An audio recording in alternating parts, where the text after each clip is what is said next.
Today we're at MIT, and I interviewed countless people, and I'm happy to be here because, well, lock in because this is gonna be a good video. So, MIT. Okay. First question is, do you think men should be feminist? Absolutely. Yeah, I think feminism is for everybody. It's not an exclusionary thing about like just women's success. It's also about getting rid of patriarchal ideas that negatively affect men. So I think that everyone should be a feminist. Why like patriarchy might be actually negative?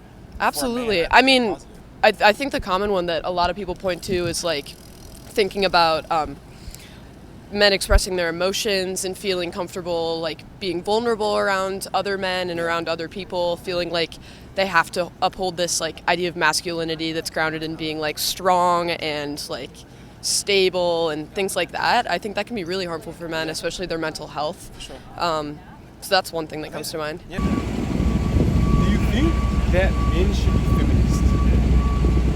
Sure. I mean, we all have mothers. Like, most of us have sisters or some woman in their life that they care about. Like, why not want the best for them, you know? Yeah. Do you think men should be feminist? Should be feminist? Yeah. Yes. Okay. Why do you think so? My impression is that feminism is it's an egalitarian policy, or it's an egalitarian way to live one's life. Mm-hmm. And I think in general egalitarianism is usually appropriate, especially on social issues. Yeah.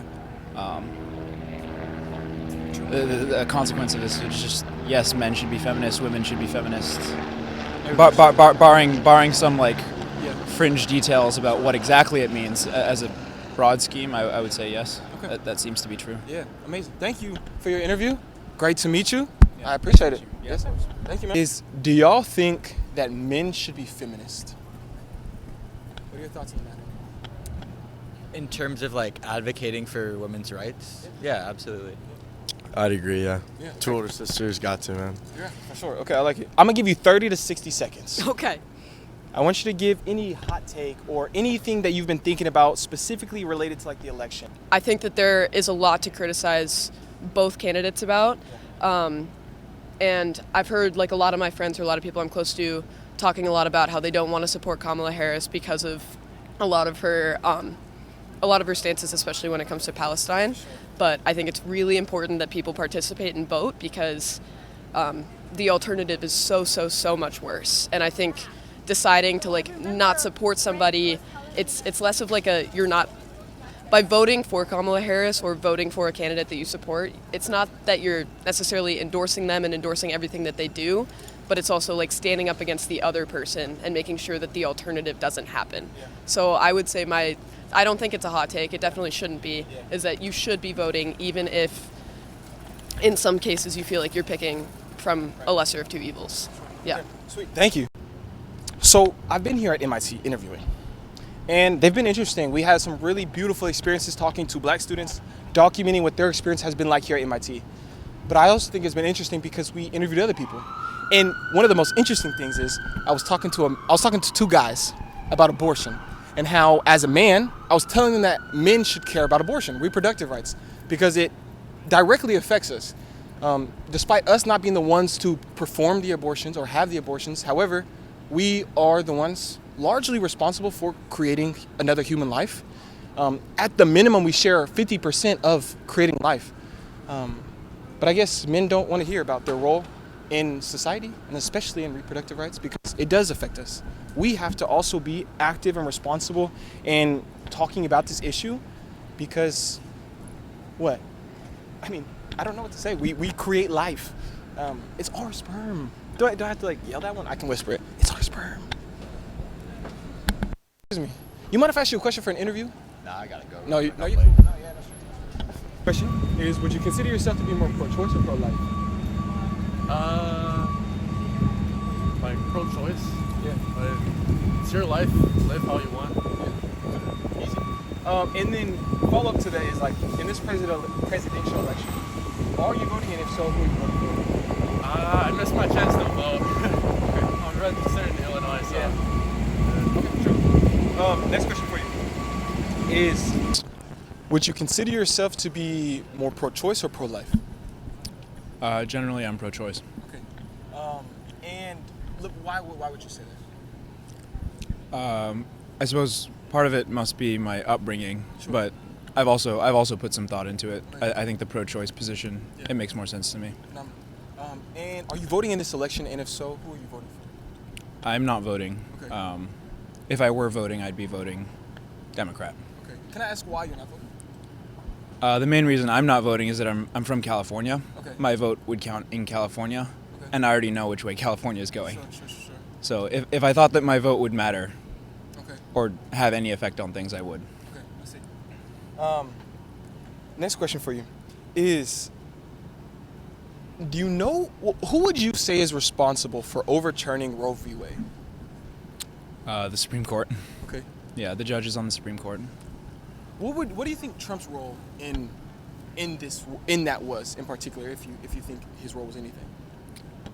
He got some combination of lucky and I'm sure he did some things behind the scenes that I'm not aware of, but some part of it was getting lucky to be in the position to put in new justices. Yeah, no, you're definitely right. He did. There was definitely some aspect of luck. I would argue that while the Supreme Court justice did make the vote, Donald Trump put 3 of them there that made the vote.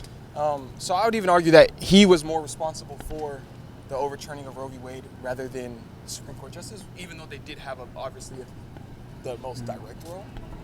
Anyways, okay, what do you think?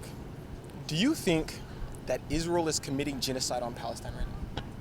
Oh, I know very little about the Israeli-Palestine conflict. Okay. I've only seen the protests, but I know very little about what's actually going on, so I wouldn't strongly say anything about it. Sure. Who do you think, or who would you attribute to overturning Roe versus Wade? Who do you think overturned?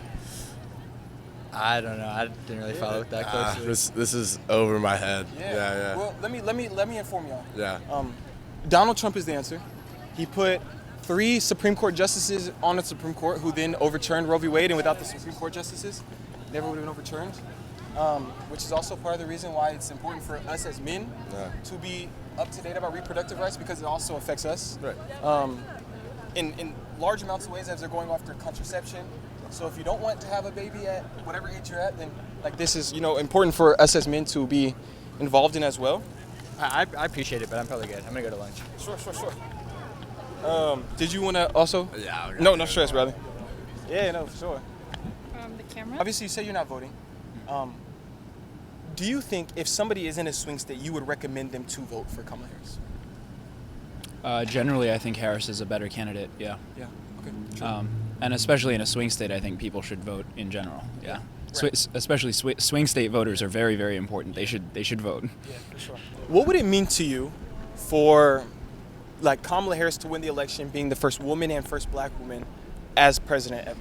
Yeah, I mean, when I was little, I wanted to be president. So it's something that it would be incredible to see a woman in that position. I think we talk about how we're getting closer to equality between men and women, but when you look at jobs like president, like CEOs and executives, there's still such a huge disparity, and I feel like that's a first step towards some sort of equality. It would mean a lot, I think, for women, and especially having the first woman be a woman of color. I think it's just a huge sign of progress in our country. Obviously, it would be huge in terms of her policies, beating Trump, but I think symbolically it would also just be a huge win for all minorities, really, seeing some sort of representativeness in our government.